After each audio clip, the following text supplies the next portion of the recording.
है 15 और नाम है पता ठिकाना। ये एक एकांकी है और इस एकांकी में पात्र है शिक्षक राजेश, प्रखर और अन्य 20 शिक्षार्थी।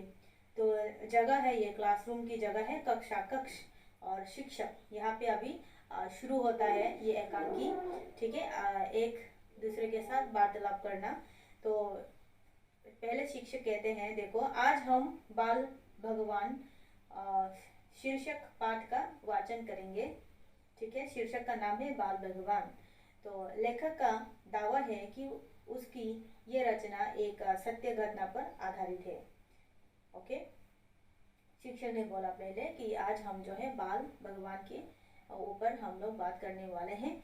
और उसके बाद इस लेखक के, ये जो जिन्होंने लिखा बाल भगवान, इसकी लेखक की ये दावा है कि वो उसको दावा है कि ये एक सच्ची घटना पर आधारित है।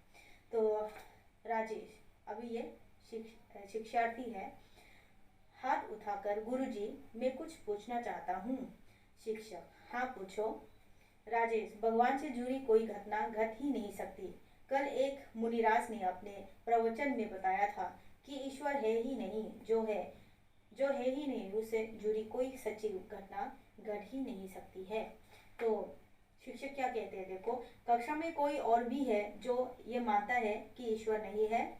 वो पूछने लगता है बच्चों को, क्या कक्षा में ऐसे कोई बच्चे हैं जो ईश्वर नहीं है इसको मानते हैं। तो प्रखर ने कहा कि गुरुजी मैं जानना चाहता हूँ कि ईश्वर कहाँ रहता है, वो कैसे मिलता है और क्या कर सकता है। अभी शिक्षक कहने लगते हैं, तो फिर आज हम पाठ का वाचन ना करके राजेश और प्रखर को कुछ समझाएंगे। राजेश को उठने का संकेत करते हुए राजेश कैंटीन तक जाओ, वहाँ से एक गिलास में दूध और चीनी लेकर आओ। चीनी दूध में मिलाकर मत लाना, अलग से लाना। राजेश, जी गुरुजी। मैं यूं गया और यूं आया। उसके बाद शिक्षक, आज हम प्रखर को दूध पिलाकर इसे थोड़ा बलवान भी बनाएंगे। दूध का गिलास, चीनी की पुड़िया और चम्मच लिए राजेश का आगमन। राजेश, लीजिए गुरुजी, दूध और चीनी ही नहीं, चम्मच भी हाजिर है। शिक्षक, शाबाश राजेश, तुमने बुद्धिमानी का परिचय दिया, चम्मच भी लेते आए।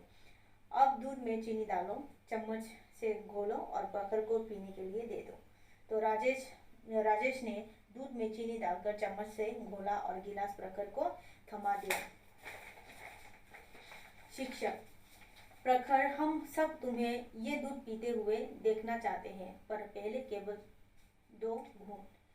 अभी देखो 2 घूंट पीने के लिए कह रहा है। तो प्रखर जो आगे गुरुजी कहते हुए वो दूध को 2 घूंट पी लेते हैं। शिक्षक, प्रखर दूध कैसा लगा? चेहरे पर मुस्कान लाते हुए मीठा। शिक्षक, इसमें चीनी कहाँ है? प्रखर झपटे हुए, चीनी तो घुल गई, अब वो सारे दूध में है। शिक्षक, यही है तुम्हारे पहले सवाल का जवाब। जिस तरह दूध के कण कण में चीनी है, उसी तरह संसार के कण कण में ईश्वर है। प्रखर, वो मिलता कहाँ, कैसे है? अब देखो प्रखर क्वेश्चन करने लगा, पूछने की, अच्छा ईश्वर कण कण में है तो वो मिलता कहाँ है? शिक्षक, वो भी बताता हूँ। राजेश, तुम्हें फिर कैंटीन तक जाना होगा। राजेश, जो आगे गुरुजी, अब की बार क्या लाना होगा? शिक्षक, इस बार एक बड़े से कटोरे में आधा कटोरे के करीब दही लाना होगा। तो राजेश, ठीक है गुरुजी, मैं यूं गया यूं आया। अभी दही लाने के लिए बोला कटोरे में। तो शिक्षक कक्षा से बाहर जाते हुए राजेश से, और हाँ, साथ में मठानी भी लेते आना। प्रखर, क्षमा करें गुरुदेव, मुझे दूध के ऊपर दही तो नहीं पीना होगा ना? शिक्षक, अरे नहीं, दही तो तुमने ईश्वर का पता ठिकाना बताने के लिए मंगाया है। दही से भरा कटोरा और मठानी लिए राजेश का कक्षा कक्ष में आगमन। फिर से वो पहुंच गया कक्षा में। फिर अब देखो शिक्षक, लो दही भी आ गया। दही से आधा भरा कटोरा हाथ में लेकर, प्रखर, तुम भी इधर आओ और इस दही को देखकर बताओ कि क्या इनमें मक्खन है? प्रखर हंसते हुए, निश्चित रूप से है। राजेश हैरानी जताते हुए, कहाँ है? मुझे तो दिखाई नहीं दिया। प्रखर, अरे बुद्धू, दही बिलोने से निकलेगा, ऐसे दिखाई नहीं देगा। शिक्षक, तुमने बिल्कुल सही कहा प्रखर, तुम्हारे दूसरे सवाल का जवाब भी यही है। जैसे मठानी से दही बिलोने पर मक्खन मिलता है, वैसे ही भक्ति और भरोसे से मन को मथने पर ईश्वर रूपी मक्खन मिल जाता है। राजेश गुरुजी इस प्रखर ने राजेश अब कहने लगते हैं, गुरुजी इस प्रखर ने मुझे अभी अभी बुद्धू कहा था। यदि आपकी आज्ञा हो तो मैं ये सिद्ध करना चाहता हूँ कि मैं इससे अधिक बुद्धिमान हूँ। अब शिक्षक, सो कैसे भला? राजेश इसके तीसरे सवाल का जवाब देकर। अभी शिक्षक, अरे वाह, किंतु ईश्वर के अस्तित्व पर शंका की शुरुआत तो तुमने ही की थी। राजेश, सो तो है गुरुजी, पर मैंने तो ये कहा था कि ऐसा एक मुनिराज ने कहा है। शिक्षक, यदि ऐसा है तो फिर प्रखर को बताओ कि ईश्वर क्या करता है। राजेश, इसका उत्तर तो कोई गुरु ही दे सकता है। आप मुझे गुरु माने तो मैं उत्तर दूं।